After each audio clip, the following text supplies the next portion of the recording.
Ladies and gentlemen, it is great to be back at ARC. If we haven't met, my name is Konstantin. I was born in Soviet Russia, and I moved here when I was a teenager.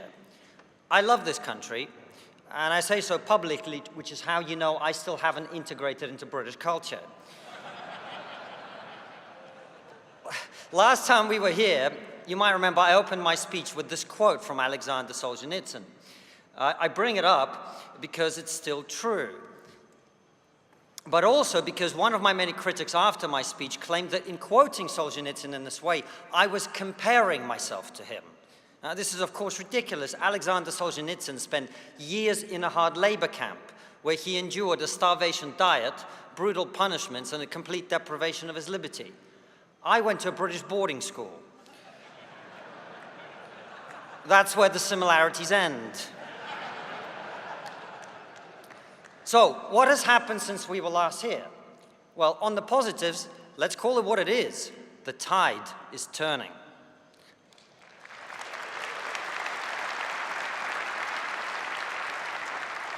Our American friends are leading the way. DEI, a system of anti-meritocratic discrimination, is being dismantled, not just in the American government, but much more importantly for us here, in the global corporate world as well. Once again, we can dream that our children will be judged on the content of the character and not the color of the square they post on Instagram.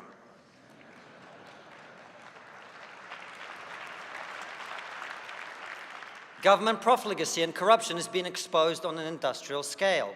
Those may not be perfect, but according to one report, USAID gave $3 million to a rapper in Gaza who makes anti-Semitic songs. Now, whatever your politics, we can all agree that's a waste of taxpayers' money. Kanye West would have done it for free.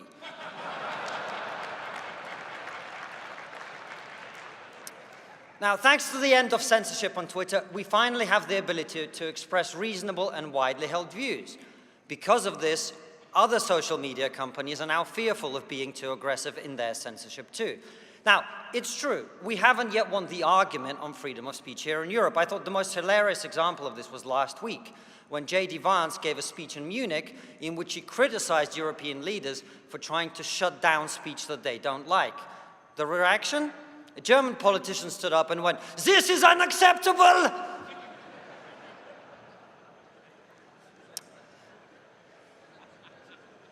The accent was a bit much, all right. So that's the positives, but there's been a lot of bad too. I mean, if you want to understand how bad the crime problem's become in Britain, British people used to deal with crime by moving the criminals to Australia.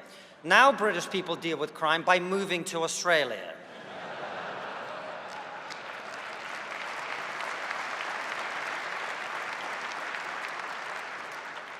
The number of testicular injuries in women's sports is through the roof.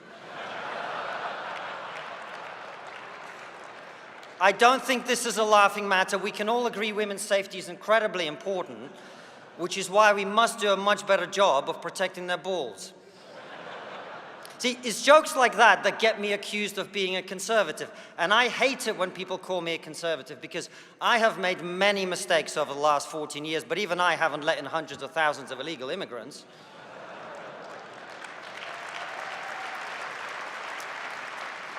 I'm not being rude. I am grateful to the Conservative Party. They have achieved the unachievable. There is now a consensus in this country on that issue. I was talking to a politician the other day who said illegal immigration is one of the most important issues our country faces, and he was a Lib Dem. And look, I know it's hard to say anything about that issue without being put in the bigger box. So let me just say, I empathize with and totally understand the motivations of the people who come here across the English Channel on smoke boats. I wouldn't want to stay in France either.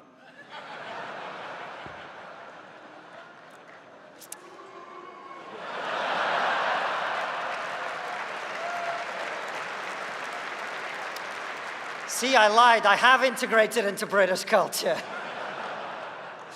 But look, I also hate it when people call me a conservative because it shows that they're missing my point. I don't believe that Western values and the societies they created are great because of an ideology or because of party affiliation. I believe our values and our societies are great because I've got eyes. When I look at the fact that millions of people risk their lives to come here every year and no one is going the other way, that tells a story, doesn't it? I know there's a lot of frustration with the state of this country and much of the Western world, but let's keep things in perspective. Of all the things that human beings have invented over the last 200 years, our culture and its values are responsible for most of them. I'm not saying we have a monopoly on genius. There are exceptions, like COVID. That was invented in China. Oh, it's controversial. Look, I know it's a controversial joke. In my defense, it's not a joke. COVID was clearly a Chinese virus. Hardworking, made on the cheap, and very good at multiplying.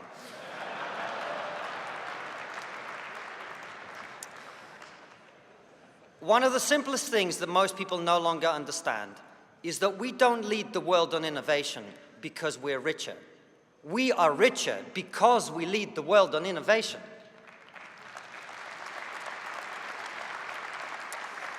But all of this is at risk because we're in danger of forgetting how we got here.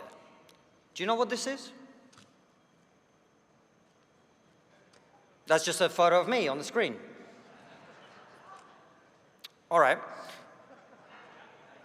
Can you see it? It's behind me. All right, it's like pantomime here. It's a plane made out of wood. Why would you make a plane out of wood? Well, during World War II, both Japan and the US used small islands in the Pacific to supply their armies. In exchange for occupying these islands, they provided the tribes who lived there with food, clothing, and medical supplies.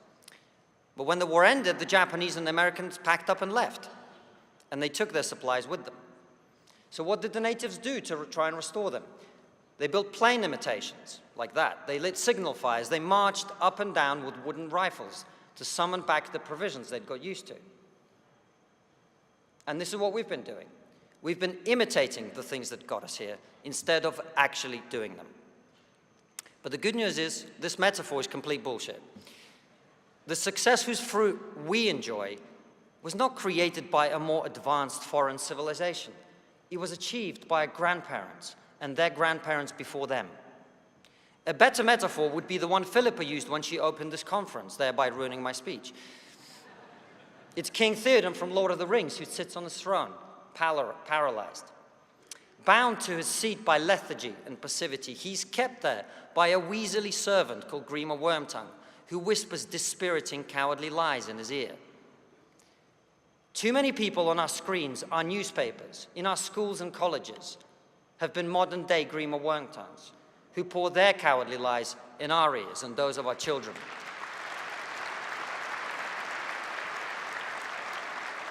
If Grima was alive today, he'd have his own column in The Guardian. We need to admit something very unpleasant. We have been lied to. For decades, people went on TV and told you that your history is all bad and your country is plagued by prejudice and intolerance.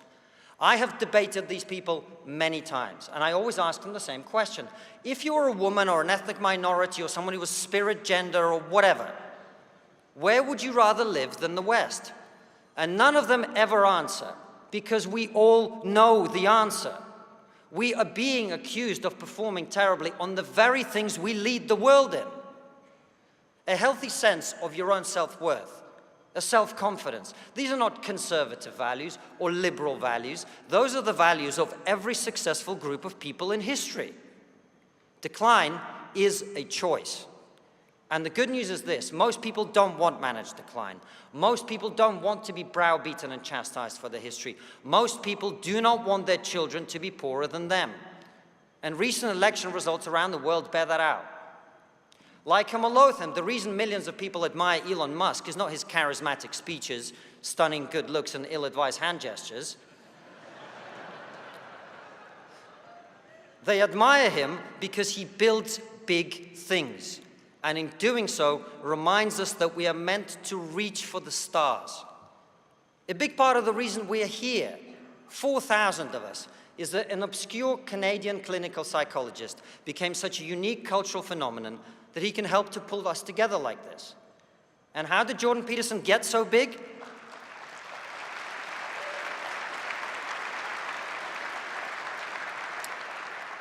How did he get so big? He reminded us of something that human beings have known for millennia, that if you adopt the attitude that honesty is better than lies, that responsibility is better than blame, and that strength is better than weakness, your life will get better.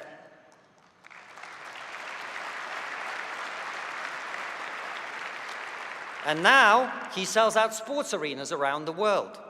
We are a civilization that is waiting to be inspired. So let's stop listening to the people who want us to fail. Let's ignore the counsel of our enemies. Let's open our eyes and see the world as it is. Our culture is special. Our civilization is special. We have built the most free and prosperous societies in the history of humanity, and we are going to keep them that way.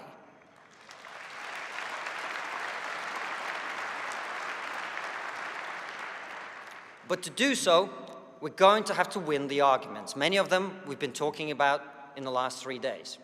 On free speech, we've allowed ourselves to be backed into a corner. The attack line against us is that we want to return to some crueler time when people could be mean and nasty. But the truth is, we don't believe in free speech because we want to go back to the past. We believe in free speech because we know that without it, we can't get to the future. We need to speak freely in order to think freely, and if we can't think freely, we won't move forward. Free speech is not a right-wing value or a left-wing value, it's a Western value.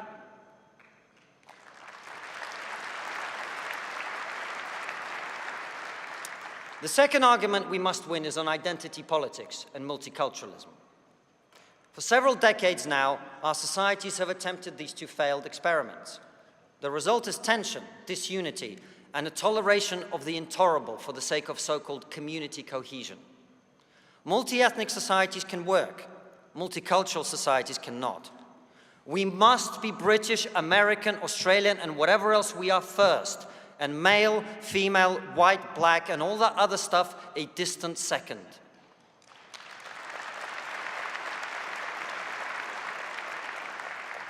And the final argument we must win is about whether human beings are good. In 1968, Paul Ehrlich published The Population Bomb, in which he argued that human population growth was about to outstrip food supplies, leading to mass starvation, societal collapse, and the need for drastic measures to control population growth. None of this happened. He was completely wrong, but the ideas live on unaffected in the minds of our political and media elites.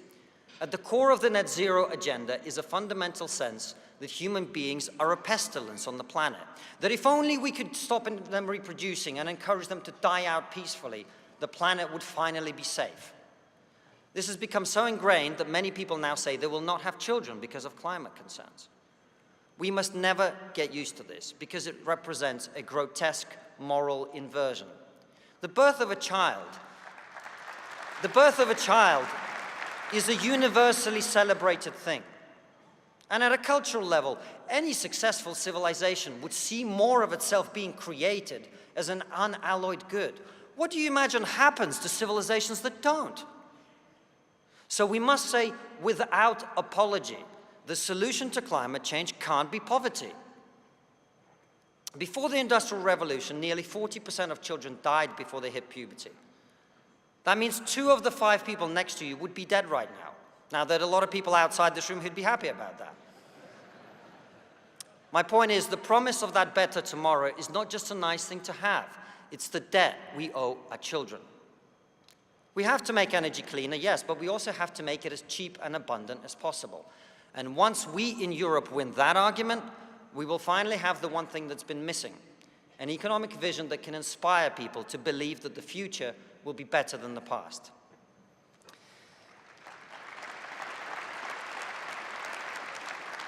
Now look, they asked me to say something uplifting and motivational. I'm Russian, Ukrainian, British, and a little bit Jewish. Those are not 4 groups of people that are known for their optimism and joie de vivre. But let me share with you the most inspiring thing that anyone's ever told me. You're going to die. Yeah, we're all going to die, huh? No, you are going to die. And when you do, there will be a gathering of people that loved you. They're going to say some words, meaningful, important words. They're going to put your body on the ground, and then they're going to go and eat some food. And after that, they're going to go home and squabble over your inheritance. That's it. We're going to die.